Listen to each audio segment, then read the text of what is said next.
বাংলাদেশে কিছু মৌলবীর লড়াই আরম্ভ হয়ে গেছে, যুদ্ধ আরম্ভ হয়েছে, কে কাকে পারে।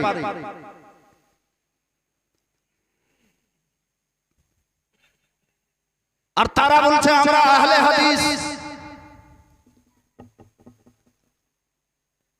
আহলে হাদিস হওয়া চারটিখানি কথা নয়, আমরা হাদিস পড়েছি। যারা হাদিস বিশারদ, যারা হাদিস সংগ্রহ করেছেন, যারা হাদিস থেকে ফিকহি মাসলা মাসাইল ইস্তিমবাত ইস্তেখরাজ করতে সক্ষমতা রেখেছেন, তাদেরকেই আহলে হাদিস বলা হয়। ছিঁড়া প্যান্ট পড়া বাচ্চার বলছে আমি আহলে হাদিস। মাথার চুল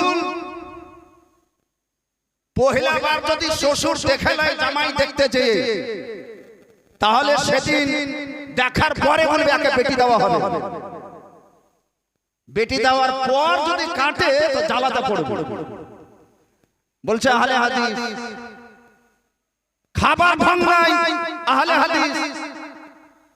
পেশাব করার দোয়া নাই, আহলে হাদিস। চারটিখানি কথা নয়। হে বেরাদার, আজ এই ধরনের মৌলবীতে বলছে যে একটা গরুতে একটা উটে 7 পরিবারের 7 জন ব্যক্তি শামিল হতে পাবে না, এদের কুরবানি হবে না।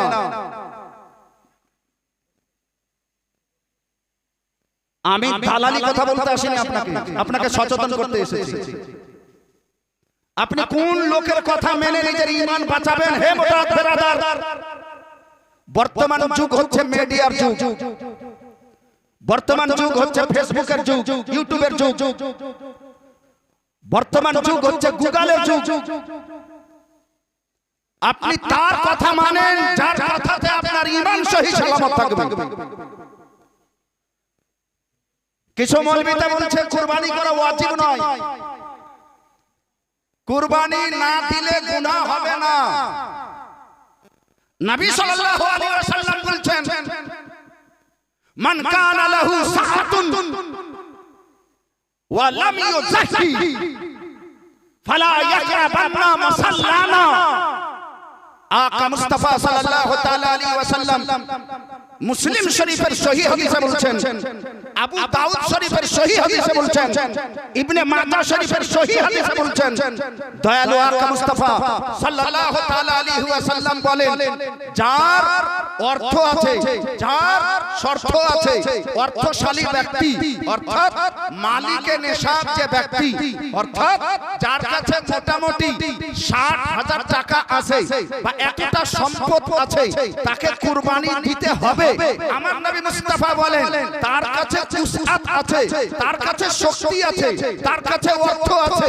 আমার আকা, আমার মুস্তাফা সরওয়ারে কায়নাত ফখরে মওজুদাত সাল্লাল্লাহু তাআলা আলাইহি ওয়াসাল্লাম বলেন মান কানা লাহু সাআতুন, যার অর্থ আছে, অর্থ থাকা সত্ত্বেও লাম ইউযাহি, কুরবানি করলো না, ফালা ইয়াকরাবান্না মুসাল্লানা, খবরদার সে যেন আমার ঈদগাহে না আসে, আমার ঈদগাহে না আসে। চারটি কথার জন্য আমার নবী বলে দিবেন আমার ঈদগাহে তোমরা আসিও না।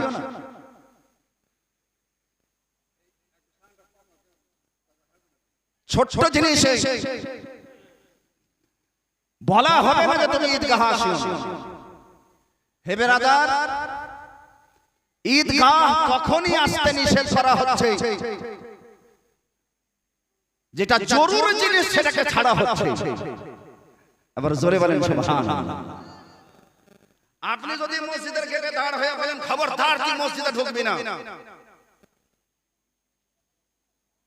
2-4-10 জন লোক দাঁড় হয়ে গেছে, এসে গেছে, আপনি খুব একটু চাঁচামাচা করেছেন, না তোকে মসজিদে ঢুকতে দেওয়া হবে না। আরে বাবা, এই কোন মুসলমান যে মসজিদে মুসলমানকে ঢুকতে দেয় না? ই মার খাবে না, খাবে না বাবা? আরে কিছু হুহা করবেন তো অবশ্যই, এটা জুলুম আছে না? খবরদার থেকে মসজিদে প্রবেশ করার অনুমতি নাই। দু চারজন একত্রিত হয়েছে, একটা মৌলভী এসে গেছে, হই হাল্লা শুনে আসার পরে সেই যুবকটাকে দেখছে যে মসজিদের গেটে দুইখানা হাত, দুটা হাত একবারে প্রসার করে মসজিদে দাঁড় হয়ে গেছে খাম্বার মতো, গেটের মতো। ওই লোকটাকে যেতে দিচ্ছে না, খবরদার থেকে মসজিদে প্রবেশ করতে দেওয়া হবে না। সেই লোকটা ছিল দারু খাওয়া লোক। আর যেতে দেওয়া হবে? আরে বলেন, আপনি বলেন, যেতে দেওয়া হবে না? আমার আল্লাহ রাব্বুল আলামিন পবিত্র কোরআনে বলেছেন, নামাজ পড়া তো দূরের কথা, নামাজের কাছে পর্যন্ত যেও না। ওয়া আনতুম সুকারা লা তাকরাবাস সালাতা ওয়া আনতুম সুকারা। নামাজের কাছেও তোমাকে যেতে পাওয়া যাবে না যদি তুমি দারু খেয়ে থাকো, যদি তুমি তারি খেয়ে থাকো, যদি তুমি মদ পান করে থাকো, যদি তুমি নেশাগ্রস্ত থাকো, নেশা অবস্থায় থাকো। এক পা ফেললে কোথায় ফেলছো তুমি নিজেই জানছো না, তোমাকে মসজিদ ঢুকতে দেওয়া হবে না। এবার জোরে বলবেন না সুবহানাল্লাহ? আরে বলেন সুবহানাল্লাহ। ঈদগাহতে যেতে দেওয়া হবে না, আর মসজিদে যেতে দেওয়া হবে না। কাকে যেতে দেওয়া হবে না? দারু খেয়ে ব্যক্তিকে যেতে দেওয়া হবে না। ঈদগাহতে কাকে যেতে দেওয়া হবে না? কুরবানি করার সামর্থ্য রাখা সত্ত্বেও কুরবানি করেনি আমার নবী মুস্তাফা বলেন, খবরদার মুসাল্লায় আসবেন। এই কত বড় মৌলবি হয়েছে! নবী চাইতে বেশি হাদিস বুঝে, ফতোয়া বুঝে, শরিয়ত বুঝে। কুরবানি করা ওয়াজিব, যাদের সামর্থ্য আছে তাদের ওয়াজিব। একজন লোক নবীর সাহাবী, গরীব সাহাবী, আকা মুস্তাফা সাল্লাল্লাহু তাআলা আলাইহি ওয়াসাল্লামের কাছে ছুটে এসেছেন। আমার নবী মুস্তাফার সামনে এসে আরজ করেন, ইয়া রাসূলুল্লাহ, আমি গরিব মানুষ, আমার একজন বন্ধু আমাকে একটা দুধালি পশু দিয়েছে। আমাকে বলেছে তুমি দুধ খাবে, সানি খাওয়াবে, মোটা তাজা করবে। সানি খাওয়ার পরিবর্তে তুমি দুধ খেতে পাবে। যেদিন দুধ শেষ হয়ে যাবে, গাভীর হয়ে যাবে, আমার কাছে ফেরত দিবে। ইয়া রাসূলুল্লাহ সাল্লাল্লাহু তাআলা আলাইহি ওয়াসাল্লাম, আমার কাছে কিছু নাই হুজুর, একমাত্র সেটাই জন্তু আছে, সেটাই পশু আছে, তার দুধ খাই আমি। ইল্লা মানি হাতন উনসা আফাউজাহি। ইয়া রাসূলুল্লাহ সাল্লাল্লাহু তাআলা আলাইহি ওয়াসাল্লাম, আমার কাছে সেই পশুটাই আছে হুজুর, আমি কি সেটাকে জবাই করতে পারি? আমার আকা মুস্তাফা বলেন, লা, তুমি জবাই করতে পারো না, ওয়ালাকিন, কিন্তু তুমি হে আমার সাহাবী, যেদিন থেকে চাঁদ উঠবে জুলহজ মাসের, হজ মাসের যেদিন থেকে চাঁদ উঠবে, কুরবানি মাসের যেদিন থেকে চাঁদ উঠবে, তুমি নিজের শরীরের কোনো অঙ্গ প্রত্যঙ্গের চুল কাটবে না, তুমি নিজের নখ কাটবে না। ওই কুরবানির 10 তারিখে, জুলহজের মাসের 10 তারিখে, হজ মাসের 10 তারিখে তুমি নিজের চুল কাটবে, নখ কাটবে, তোমাকে হজের সওয়াব পাওয়া যাবে। আমার আকা, আমার মুস্তাফা সাল্লাল্লাহু তাআলা আলাইহি ওয়াসাল্লাম সবার জন্য এক ফতোয়া দেন। সামর্থ্য থাকা সত্ত্বেও কুরবানি না দিলে মুসাল্লায় আসতে পারে না। সামর্থ্য নাই, সবুর করো, তুমি চুল নখ সেদিন কাটবে। মেয়ে ছেলেরা আপনারাও শুনেন, আপনার তো মুজ দাড়ি হয় না, ওগুলো কাটতেই হবে না। আর মেয়ে ছেলেকে এরকমই চুল কাটা নিষেধ আছে। তবে 10টা দিন যেদিন থেকে চাঁদ দেখবেন সেদিন থেকে 10 তারিখ পর্যন্ত যাদের যাদের কুরবানি আছে খাস করে তারা যেন চুল আর নখ না কাটে, চুল নখ না কাটে। পুরুষ মানুষ তাদের জন্য এটাই আছে, না কাটে। হুজুর দাড়ি কাটা যাবে, 10 দিন তো দাড়ি কাটা যাবে না, তারপরে কি হুজুর বলবে যে 10 দিন পরে তুমি দাড়ি কাটিও? 10 দিন পরেও যাবে না। হে বেরাদার, আমরা একটা জিনিস এখন বুঝতে পারলাম, হাদিস অনুযায়ী কুরবানি করাটা ওয়াজিব রয়েছে। এটা মহব্বতে বলেন সুবহানাল্লাহ। এটা হাদিস শোনালাম, কোরআন শুনেন। মেয়ে ছেলে কোন সূরা জানে না জানে, ইন্না আ'তাইনাকাল কাউসার ফাসাল্লি লিরাব্বিকা ওয়ানহার ইন্না শানিআকা হুয়াল আবতার, এই সূরাটা জানে। কিন্তু আমরা খুব হতভাগ্য, আমার মায়েরাও খুব হতভাগিনী। সূরাটা কোন রকম মুখস্থ করেছে, যে যেরকম পেরেছে। দাদির কাছে শুনেছি, দাদি তখনকার সূরা শুনে তো আর শিখাতেন, যেমন জানতেন ওরকমই শিখাইতেন।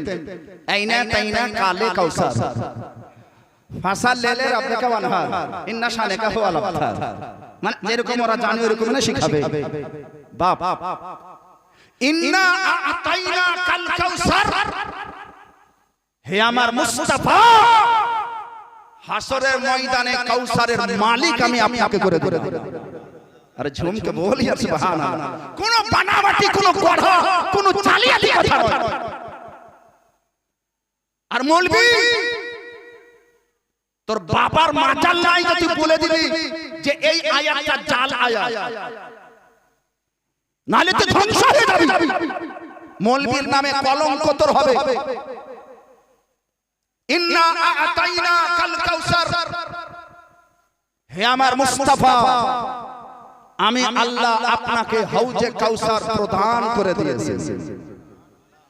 ফাসাল্লি লিরাব্বিকা, তাই আপনি আপনার প্রতিপালক আল্লাহর জন্য ঈদের নামাজ আদায় করিয়েন।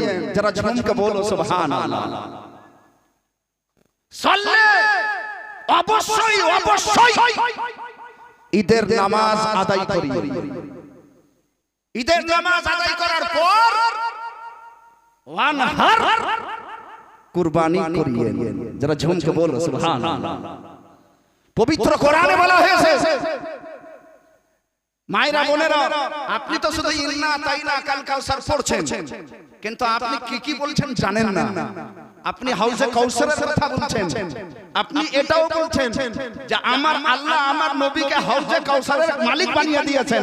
কারো বাপের মাজাল নাই যে নিজের ইবাদতের বলে তাহাজ্জুদ খুব পড়েছি, হজ 7 বার হজ করেছি,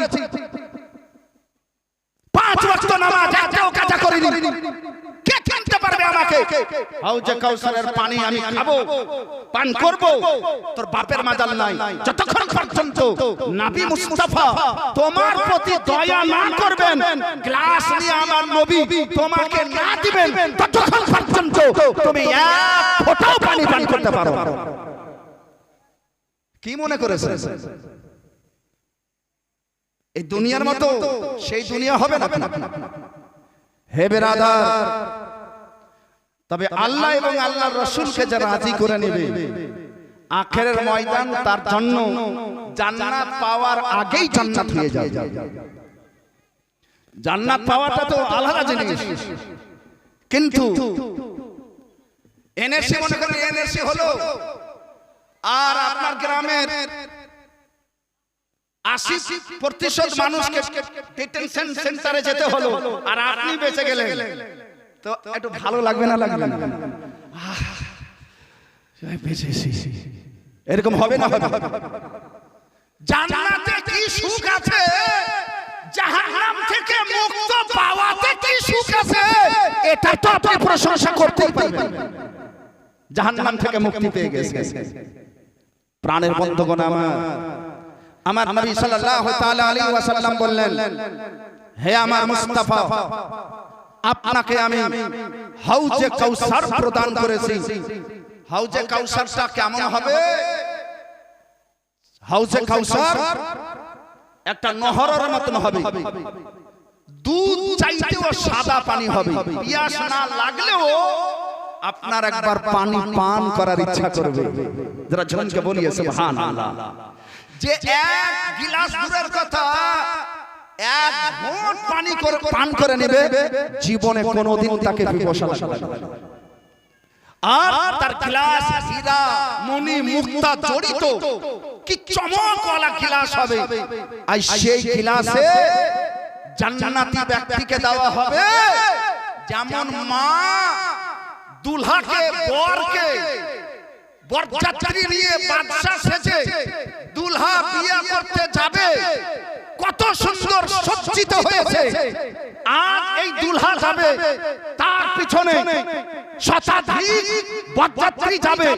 আজ তার সম্মান, আজ তার লিয়াকাত, আজ তার মান, আজ তার শওকত, ওয়াহ क्या कहना সুবহানাল্লাহ। হে বন্ধুগণ আমার, সেদিন একটা জান্নাতি ব্যক্তি নবী মুস্তাফার হাত থেকে যখন হাউজে কাউসারের গ্লাস নিবে, তখন সে দুলহার মতো সেজে থাকবে। ফাসাল্লি লিরাব্বিকা মুস্তাফা, আমি এত বড় জিনিস আপনাকে দিয়েছি, তাই আপনি নিজ উম্মত সহ ঈদের নামাজ আদায় করুন, ওয়ানহার এবং ঈদুল আজহা নামাজ আদায় করার পর আপনি কুরবানি করুন। আরবি ভাষায় যারা পারদর্শী, কমপক্ষে ওসুলুস শাসি পড়েছে, কমপক্ষে নুরুল আনোয়ার পড়েছে, আর যদি হোসামি পড়েছে বা আর অন্য ওসুলে ফিকর কিতাব পড়েছে, তারা অবশ্যই জানে আল আমরু লিল ওজুব, যেখানে আমরের সেগা হবে কোরআনে বা হাদিসে, যেখানে আমরের সেগা হবে অধিকতর জায়গাতে ওজুবের জন্য হবে, ওয়াজিবের জন্য হবে। সেহেতু ওয়ানহার শব্দটা, ইনহার শব্দটা হচ্ছে আমরের সেগা, সেহেতু কুরবানি করা ওয়াজিব। যারা ঝমকে বলিয়ে সুবহানাল্লাহ। বন্ধু আমার, এই কথাটা ইনশাআল্লাহ আমি আপনাকে বোঝাতে পেরেছি। আমি অন্য একটা কথা নিয়ে আসছি, একবার মহব্বতে দুরূদ পড়বেন আপনারা। তবে এটা প্রশ্ন করিয়েন না যে হুজুর এই সুর করা দুরূদটা কোথায় লেখা আছে, এগুলা জিজ্ঞাসা করিয়েন না। কারণ বুখারী থেকে মুসলিম, মুসলিম থেকে আবু দাউদ, আবু দাউদ থেকে নেসাই, নেসাই থেকে তিরমিজি, সব হাদিসে একটা দুরূদ লেখা আছে। আর যতবার হাজার হাজার বার এই দুরূদটা হাদিসে লেখা, হাদিসে বলা, কিন্তু আমার নবী বলেননি যে এই দুরূদটা পড়ো। অবাক হওয়ার কথা আছে না মুন্সিজি? হাজার হাজার বার লেখা আছে, লক্ষ লক্ষ বার লেখা আছে, কিন্তু নবী একবার বলেননি যে এই দুরূদটা তোমরা পড়িও। সেই দুরূদটার নাম হলো সাল্লাল্লাহু আলাইহি ওয়াসাল্লাম। সেই দুরূদটার নাম হলো সাল্লাল্লাহু আলাইহি ওয়াসাল্লাম। সাল্লাল্লাহু আলাইহি ওয়াসাল্লাম দুরূদ এর ব্যাপারে যদি আদখান কোন হাদিস দেখতে পাওয়া যায় তা আমাকে একটু বলিয়েন, আমি আপনার শুকরিয়া আদা করব। জগতে যত হাদিস আছে সাল্লাল্লাহু আলাইহি ওয়াসাল্লাম এটা দুরূদ নবী বলেছেন, কোন জায়গাতে লেখা না। অথচ আমরা রাসূলুল্লাহ সাল্লাল্লাহু আলাইহি ওয়াসাল্লাম বলি না, বলি না, আরে বলি না, বলি না। দুরূদে ইব্রাহিম পড়ো, আল্লাহুম্মা সাল্লি আলা মুহাম্মাদিন ওয়া আলা আলি মুহাম্মাদিন কামা সাল্লাইতা আলা ইব্রাহিম ওয়া আলা আলি ইব্রাহিম ইন্নাকা হামিদুম মাজিদ। আল্লাহুম্মা বারিক আলা মুহাম্মাদিন ওয়া আলা আলি মুহাম্মাদিন কামা বারাকতা আলা ইব্রাহিম ওয়া আলা আলি ইব্রাহিম ইন্নাকা হামিদুম মাজিদ। আমার নবী বলেছেন এই দুরূদটা পড়ো, বিশেষ করে নামাজ অবস্থায় পড়ো। যারা ঝমকে বলিয়ে সুবহানাল্লাহ। আমরা পড়ছি সাল্লাল্লাহু আলাইহি ওয়াসাল্লাম, নবী কোন জায়গাতে বলেন। তাহলে হাজার হাজার মৌলবি সারা দুনিয়ার মৌলবি সাল্লাল্লাহু আলাইহি ওয়াসাল্লাম দুরূদ পড়ছে, কোথায় পাইবে? আগে ওটার জবাব দাও, তারপরে আমরা যেটা শুরু করে দুরূদ পড়ছি তার জবাব আছে। খালি প্রশ্ন করি, নেকির কাজ আছে, অংশগ্রহণ করে ভাত খেলে পেট ভরবেই ভরবে। আরে জমকে বলিয়ে সুবহানাল্লাহ। যখন কিছু বিতরণ হচ্ছে একটু হাত বাড়িয়ে দেন, না বাড়ালে তো আর পাওয়া যাবে না। যাই হোক, একবার দুরূদটা পড়েন। আল্লাহুম্মা সাল্লি আলা, একটু আওয়াজ খুলবেন, এটা গজল পড়বেন, আওয়াজটা একটু বেশি করে এমপ্লিফাই।